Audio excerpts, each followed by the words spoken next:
కర్ణాటకలో మరో పరువు హత్య. ప్రేమించిన పాపానికి పసి ప్రాణం బలైపోయింది. వేరే కులం వాడిని ప్రేమించిందని కూతుర్ని గొంతు నులిమి చంపాడు తండ్రి.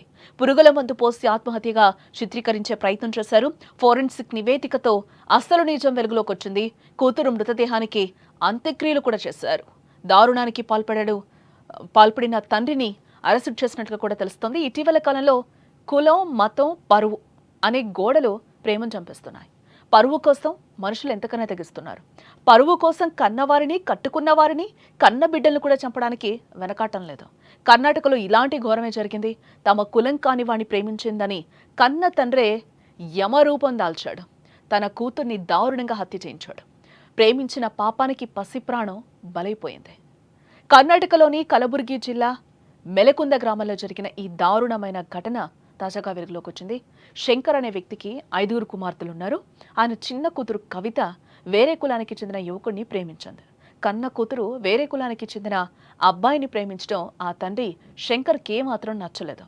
కులాంతర వివాహం చేసుకుంటే తమ పరువు పోతుందనే భయం, అదుపు తప్పిన కోపం శంకర్ను మనిషిగా లేకుండా చేసింది.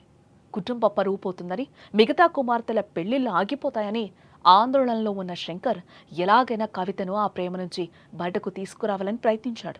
బంధువుల సాయం కూడా తీసుకున్నాడు. కానీ కవిత మాత్రం తన నిర్ణయం అయితే అసలు మార్చుకోలేదు. తన ప్రేమను వదులుకోలేదు. దీంతో ఆగ్రహానికి గురైన శంకర్ కన్న కూతుర్ని గొంతు నులిమి చంపేశాడు. తర్వాత ఆమె నోట్లో పురుగుల మందు పోసి దాన్ని ఆత్మహత్యగా చిత్రీకరించే ప్రయత్నం కూడా చేశారు కుటుంబ సభ్యులు. గ్రామస్తులు కూడా ఇది ఆత్మహత్య అని నమ్మారు. మృతదేహానికి అంత్యక్రియలు కూడా జరిపారు. కానీ ఈ ఘటనపై అనుమానం వచ్చిన పోలీసులు ఫోరెన్సిక్ బృందంతో కలిసి దర్యాప్తును మొదలుపెట్టారు. ఫోరెన్సిక్ నివేదిక ఇది ఆత్మహత్య కాదని హత్య అని తేల్చింది. దీంతో పోలీసులు శంకర్ను అదుపులోకి తీసుకుని విచారించగా అసలు విషయం మొత్తం బయటపడింది.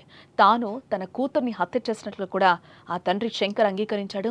ప్రస్తుతం పోలీసులు శంకర్ను అరెస్టు చేయడం జరిగింది. హత్య, సాక్షులను తారుమారు చేసిన కేసులు అతడిపై కేసులు కూడా నమోదు చేశారు పోలీసులు. ఈ ఘటనలో శంకర్తో పాటు మరో ఇద్దరు బంధువులకు కూడా ప్రమేయం ఉన్నట్లుగా పోలీసులు అయితే ప్రస్తుతం అనుమానిస్తున్నట్లుగా తెలుస్తుంది. ఇంకా దర్యాప్తు అయితే కొనసాగుతోందని, వారు కూడా దోషులుగా తేలితే వారిని కూడా అరెస్టు చేస్తామని కూడా కలబుర్గి కమిషనర్ అంటున్నారు.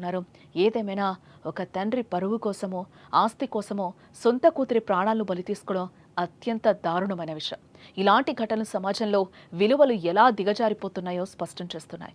డబ్బు, పరువు మనుషులను రాక్షసులుగా మార్చేస్తున్నాయి అని ఈ ఘటన మరోసారి నిరూపిస్తోంది. ఇకనైనా ప్రభుత్వం ఇలాంటి దారుణాలకు పాల్పడిన వారిపై కఠిన చర్యలు తీసుకోవాలని ప్రజలు కోరుతున్నారు.